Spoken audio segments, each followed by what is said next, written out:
Okay, so now we're at hole 10. Hole 10 is one of the easier holes on the course. It's a very short shot. I think they labeled about 240 from what I remember. Again, when you're on the back, there's no T signs. There's just these little plaques that are kind of hard to find. Sometimes they're there, sometimes they're not. I think they were all put in at one point, and, over time, it's just kind of hard to find some of them. I think it's about 240 feet. It's a pretty wide gap to start, and then really, maybe 100 feet, 150 feet, it starts to jog off to the left, and I'll show you where my shot wound up. I think the play here, there's probably several things you could do. I think the play is to throw something really overstable and try and skip it in. And you'll see, really pretty quickly, and it's a pretty short shot, and it starts to kind of go to the left here. It's a dog leg left. And you can see, I think the ideal shot is probably to kind of skip it right around here, and then let it go to the left of the basket.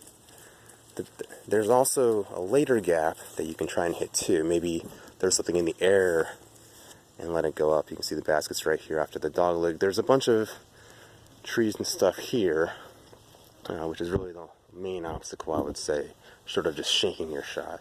There's also this B gap here, and you could go long on this, and I think I may have gone long. I threw a shot, didn't quite, I don't know, it's right here. Didn't quite get the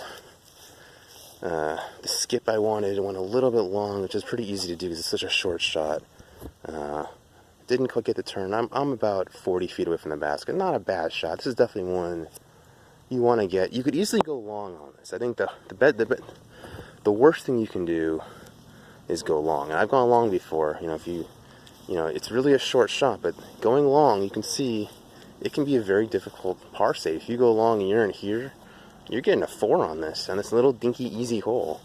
I think going long is the worst thing you can do.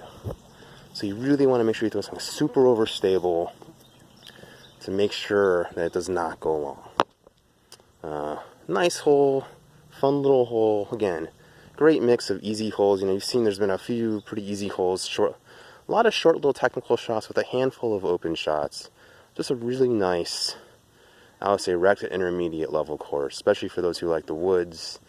There are a lot of lost disc opportunities, as I mentioned earlier, so if you don't like that kind of thing, I'd stay away from this course. But if you're someone who likes shot shaping and technical shots, this is definitely the course for you.